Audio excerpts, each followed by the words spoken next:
नरेंद्र मोदी, एक ऐसा नाम जो सिर्फ भारत में ही नहीं बल्कि विश्व भर में अपने कामों से और अपने बातों की वजह से जाना जाता है।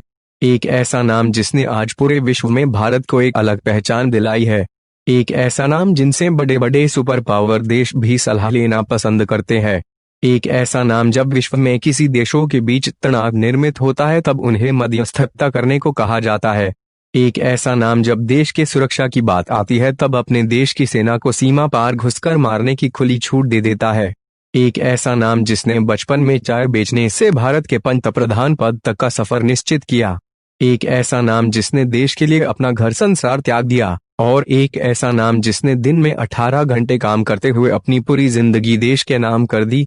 ऐसे व्यक्तित्व के बारे में जब ये कहा जाता है कि नरेंद्र मोदी वोट बैंक की राजनीति करते हैं, मोदी जी जो बिल बनाते हैं या फिर जो फैसले लेते हैं वो सब वोट बैंक के लिए होते हैं, तब बुरा लगता है।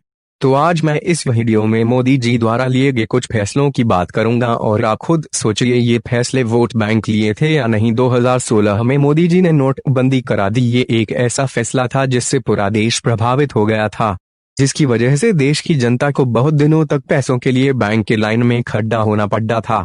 ऐसा फैसला था जिसे आजादी से लेके अब तक किसी सरकार ने करने की हिम्मत नहीं की, क्योंकि सबको अपना वोट बैंक खोने का डर था। इस फैसले के मुद्दे को उठाकर देश के सारे विरोधी पार्टियों ने नरेंद्र मोदी जी को घेरने की बहुत कोशिश की, पर सारे देश ने नरेंद्र मोदी जी का साथ दिया, क्योंकि सारा देश ये समझ गया था कि नोटबंदी का ये फैसला देश के हित में लिया गया फैसला है। उसके बाद नरेंद्र मोदी जी ने पूरे देश में जीएसटी लाने का ऐलान कर दिया। इसके चलते भी मोदी जी को विरोधी पार्टियों द्वारा घेरने की कोशिश की गई।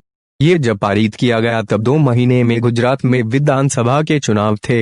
इस फैसले का सबसे ज्यादा असर गुजरात में पड़ने वाला था, क्योंकि गुजरात में व्यापारी वर्ग बहुत ज्यादा है और गुजरात में उनका वोट प्रतिशत भी बहुत ज्यादा है।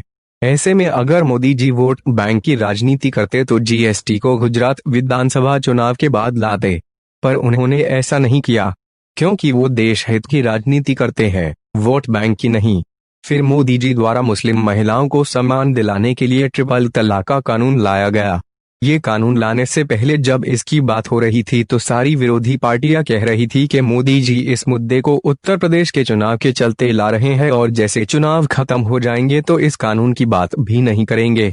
पर चुनाव खत्म होके जीतने के बाद भी इस मुद्दे को मोदी जी ने उठाया और उस पर सख्त कानून भी बनाया। अगर मोदी जी वोट बैंक की राजनीति करते तो चुनाव जीतने के बाद ट्रिपल तलाक पर कानून बनाकर मुस्लिम महिलाओं को सम्मान और इज्जत देने का काम नहीं करते। खुद की खोई हुई राजनीतिक जमीन पाने के लिए ये विरोधी पार्टियां नीचे के स्तर पे जाके मोदी जी को जिस तरह की गालियां दे रहे हैं, इन सारी चीजों के बारे में हमें सोचने की जरूरत है। मोदी जी हमारे देश का गौरव है।